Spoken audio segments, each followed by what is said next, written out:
नमस्कार साथियों, मेरा नाम है कुलदीप और हमारी कंपनी का नाम है गुरुदेव real estate developers private limited. Legal process की जो हमारी सीरीज चल रही है हमारे चैनल पे, सेक्टर 18-20 के बाद में आपका सेक्टर 22D अलॉट हुआ था। सेक्टर 22D के बाद में आज जो हमारी वीडियो जो होने वाली है वो आपका सेक्टर 17 के अंदर जो अलॉटमेंट हुई थी 2016 के अंदर हुई थी, जिसके अंदर अगर हम प्लॉट साइज की बात करें तो सेक्टर 17 के अंदर आपको 120 स्क्वायर मीटर और आपका 162 स्क्वायर मीटर, आपका 200 स्क्वायर मीटर के जो प्लॉट अलॉट हुए थे, उन सभी साइजों के बारे में जो अथॉरिटी के द्वारा जितने भी अलॉटी हैं उन सबके लिए अथॉरिटी के द्वारा रजिस्ट्री कराने के लिए जो चेकलिस्ट जो है जारी है, तो उन सब के लिए ये वीडियो बहुत ही महत्वपूर्ण होने वाली है। इस वीडियो के माध्यम से आप ये जानेंगे कि हमें अथॉरिटी में अपने अकाउंट से कहां कहां किस किस जगह पे कितना पैसा खर्च करना है। तो आइए स्टार्ट करते हैं वीडियो को।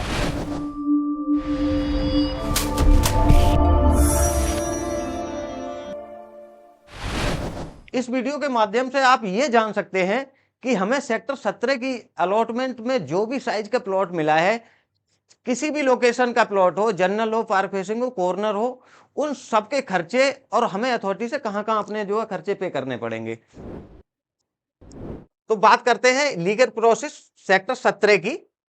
यमुना एक्सप्रेसवे अथॉरिटी आरपीएस 03 जो सबसे फर्स्ट अलॉटमेंट हुई थी 2009 के अंदर हुई थी। उसके बाद में जो आरपीएस 02 आई थी आपका 2015 के अंदर सेक्टर 22D के अंदर। उसके बाद में जो तीसरी अलॉटमेंट हुई थी आरपीएस 03 अलॉटमेंट 2016 में।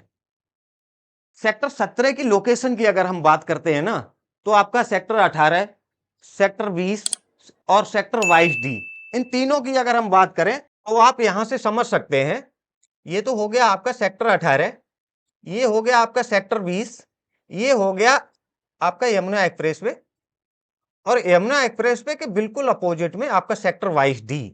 अब आज की जो हमारी वीडियो मैं बना रहा हूं, उस वीडियो में अगर हम सेक्टर 17 की बात करते हैं तो सेक्टर 18 से लगा हुआ आपका सेक्टर 17 है। अगर हम बात करें आपका जब स्कीम आई थी उस तिथि की बात करें तो ये आपका ब्रोशर है। 1/1/2016 को स्कीम जो है लॉन्च करी थी अथॉरिटी ने और उसके बाद में आपको 1 महीने का टाइम मिला था। 2/2/2016 को स्कीम क्लोज हो गई थी। जो आवंटन की जो तिथि थी जिस जिस समय आपका ड्रॉ हुआ था उस डेट की, वो 27/4/2016 को आपका ड्रॉ हुआ था। अब हम बात करते हैं यहाँ पे कि सेक्टर 17 के अंदर 120 मीटर के कितने प्लॉट थे, 162 मीटर के कितने प्लॉट थे और आपका 200 मीटर के कितने प्लॉट थे। तो फर्स्ट टाइम 120 मीटर के जो टोटल प्लॉट थे वो आपका 1200 प्लॉट थे और 162 मीटर के टोटल प्लॉट आपका 300 थे और 200 मीटर के जो टोटल प्लॉट थे ना वो आपका 350 प्लॉट थे। अगर हम यहाँ पे बात करें जिस समय जो अलॉटमेंट रेट था, जिस रेट पे आपको आपको आपका प्लॉट मिला हुआ है, वो जो आवंटन रेट था ना आपका 15,620 रुपए पर स्क्वायर मीटर का था। यहाँ पे जो भी आप ये चार्ट देख रहे हैं ना, इसमें मैंने आपको 120, 162 और 200 मीटर के आपको कहां पे कौन कौन से पैसे पे करने हैं उन सब की एक लिस्ट है। तो फर्स्ट हम बात करते हैं 120 स्क्वायर मीटर की। अगर आपको अथॉरिटी के द्वारा सेक्टर 17 में 120 मीटर का प्लॉट मिला है तो आपको उसकी रजिस्ट्री कराने के लिए सारा प्रोसेस समझ में आ जाएगा। 120 स्क्वायर मीटर की बात करें तो आपका सबसे पहला लोकेशन है, उसके बाद में प्लॉट की टोटल कॉस्ट है, फिर स्टैंप है, इसके बाद में रजिस्ट्रेशन फीस है और लोकेशन चार्जेस है,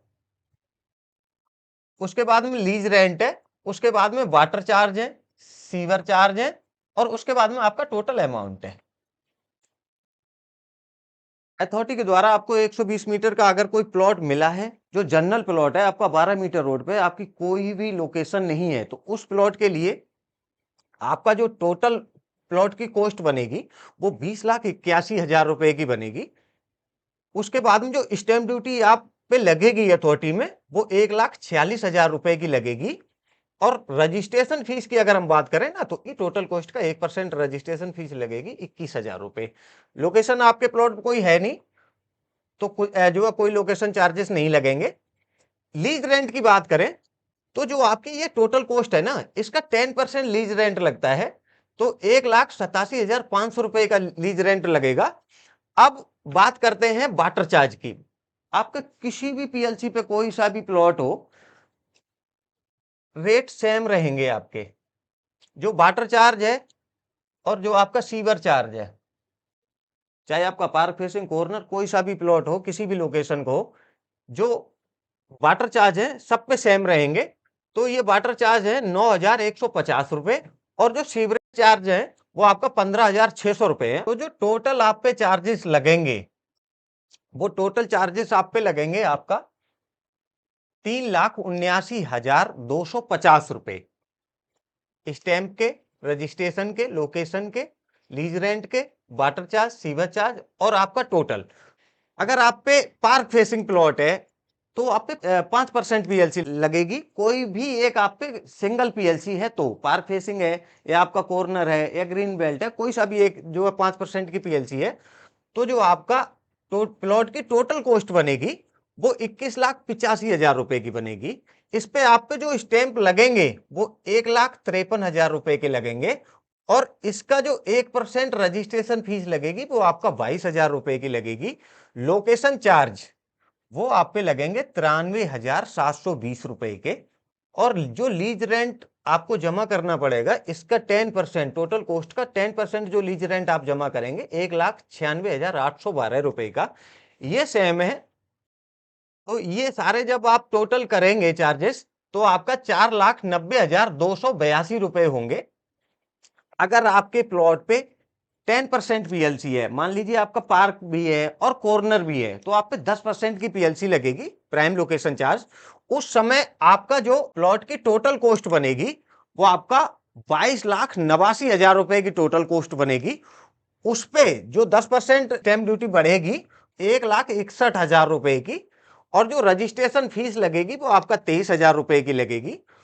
और इस पे जो लोकेशन चार्ज बढ़ेंगे, आपका 10% लोकेशन हो गई तो 1,87,440 रुपए की लगेगी। और इसका जो टोटल का 10% लीज रेंट जमा होगा वो आपका 2,06,184 रुपए की। लोग वाटर चार्ज और आपका सीवरेज चार्ज सेम है। तो ये जो आपको टोटल पैसे खर्च करने पड़ेंगे 10% लोकेशन में, वो आपको 6,02,374 रुपए पे करने पड़ेंगे। 15% की कोई पीएलसी नहीं है इसमें। पार्क है, कॉर्नर है, ग्रीन बेल्ट है, 18 मीटर रोड है, तो यहाँ पे 15% की कोई पीएलसी नहीं लगेगी, केवल 2 ही पीएलसी हैं। अब हम बात करते हैं यहाँ पे 162 स्क्वायर मीटर का जिनको प्लॉट अलॉट हुआ है सेक्टर 17 के अंदर, तो सेम कंडीशन है जैसे यहाँ पे है वैसे ही सेम यहाँ पे है। यहाँ पे आपके जो जनरल प्लॉट की टोटल कॉस्ट बनेगी वो 28,09,000 रुपए की बनेगी और उस पे आपका 1,97,000 रुपए की स्टैंप ड्यूटी पे करनी पड़ेगी। और जो रजिस्ट्रेशन फीस लगेगी आप पे वो 28,500 रुपए की लगेगी। जनरल प्लॉट है तो आप पे कोई लोकेशन चार्ज नहीं लगेंगे। और जो लीज रेंट जमा करना पड़ेगा, इसका जो 10% आपको लीज रेंट जमा करना पड़ेगा वो आपका 2,53,045 रुपए का लीज रेंट जमा करना पड़ेगा। और वाटर चार्ज और सीवरेज चार्ज ये सेम रहेंगे। आप पे चाहे 120 मीटर का प्लॉट अलॉट हुआ है, चाहे 200 मीटर का प्लॉट अलॉट हुआ है, चाहे आप पे 162 मीटर का प्लॉट अलॉट हुआ है, वाटर चार्ज और सीवर चार्ज सेम रहेंगे। लोकेशन जो बदलती रहेगी। तो जो आप पे टोटल खर्चे बनेंगे जनरल प्लॉट के, स्टैंप ड्यूटी से लेकर के आपका स्टैंप ड्यूटी हो गया, रजिस्ट्रेशन फीस हो गई, लोकेशन हो गया, लीज रेंट हो गया, वाटर और सीवर चार्ज मिलाकर के अगर हम योग करेंगे तो आपको 5,03,295 रुपए पे करने पड़ेंगे एक जनरल प्लॉट के लिए 162 मीटर पे। 5% पीएलसी है तो आपका ये टोटल हो गया सारा। सेम कंडीशन है, इसमें आपको 6,52,972 रुपए पे करने पड़ेंगे। और अगर आप पे 10% पीएलसी है तो आपकी टोटल कॉस्ट 30,90,000 रुपए होगी। और ये आप पे स्टैंप ड्यूटी होगी, ये आप पे रजिस्ट्रेशन फीस होगी, उसके बाद में आप पे लोकेशन चार्ज हो गया, इसके बाद में आप पे लीज रेंट जमा हो गया। और ये देखो बिल्कुल सेम। और जो टोटल पैसे खर्च करने पड़ेंगे वो आपको 8,03,645 रुपए पे करने पड़ेंगे। अब हम बात करते हैं 200 मीटर की। तो जैसे यहाँ पे हुआ है सेम यहाँ पे है और उसके बाद में सेम यहाँ पे है, कंडीशन सब जगह सेम है। जनरल प्लॉट है तो आपके प्लॉट की जो टोटल कॉस्ट बनेगी वो आपका बनेगी 34,68,000 रुपए की।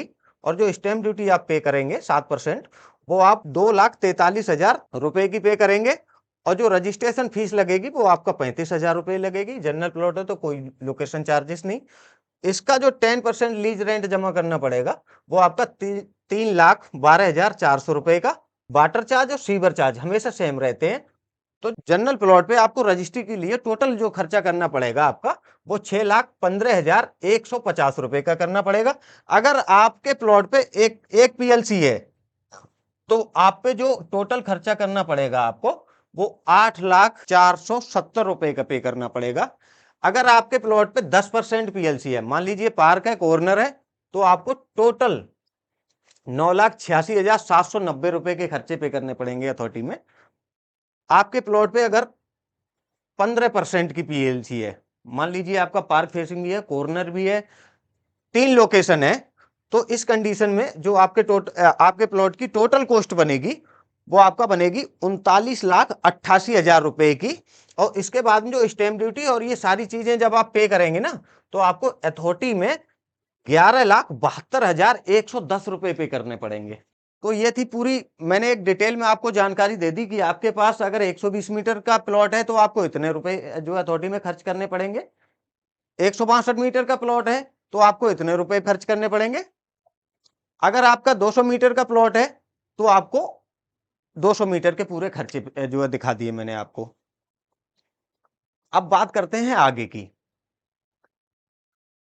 बारी बारी से जितनी भी अलॉटमेंट हुई हैं यमुना एक्सप्रेसवे पे, सबकी निरंतर मैं आपको वीडियो लेकर के आता रहूंगा। तो आज की हमारी इस वीडियो में हमने आपको सेक्टर 17 के अंदर रजिस्ट्री के जो प्रोसेस हैं, कितने खर्चे लगेंगे, उसके बारे में आपसे चर्चा करी है। यहाँ पे आपको अपने प्लॉट की रजिस्ट्री के संबंध में, किसी अन्य जानकारी के संबंध में कोई बात करनी है तो नीचे दिए हुए नंबर पे आप हमें जो हमसे बात कर सकते हैं।